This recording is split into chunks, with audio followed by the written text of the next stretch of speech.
அஸ்ஸலாமு அலைக்கும் வரஹ்மத்துல்லாஹி வபரகாத்துஹு. கோபம். قال رسول الله صلى الله عليه وسلم ليس الشديد بالسرعة إنما الشديد الذي يملك نفسه عند الغلب.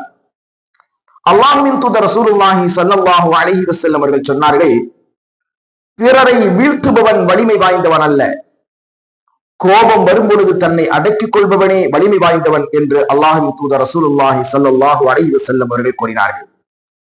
அறிவிப்பவர் அபூ ஹுரைரா ரலியல்லாஹு அன்ஹு, நூற்கள் புகாரி, முஸ்லிம். அன்பில் இஸ்லாமிய உறவுகளை, கோபம் வராத மனிதனே இல்லை எனலாம். எனினும் கோபத்தை தேவையற்ற நேரத்தில் பயன்படுத்துவதை இஸ்லாம் தடுக்கிறது. இப்படிப்பட்ட நேரத்தில் ஒருவன் கோபத்தை அடக்கிக் கொள்வான் என்றால் இவன் மிகச்சிறந்த பலசாலியாக கருதப்படுவான் என்பதே இந்த ஹதீஸ் நமக்கு சொல்லித்தரும் பாடமாகும். எனவே தேவையில்லாத விஷயங்களுக்கெல்லாம் கோபப்படுவதிலிருந்து தவிர்ந்து வாழ்வோம். வல்ல ரஹ்மான் அத்தகைய நற்பாக்கியத்தை நம் அனைவர்களுக்கும் தந்தருள் புரிவானாக. வஸ்ஸலாமு அலைக்கும் வரஹ்மத்துல்லாஹி வபரகாத்துஹு.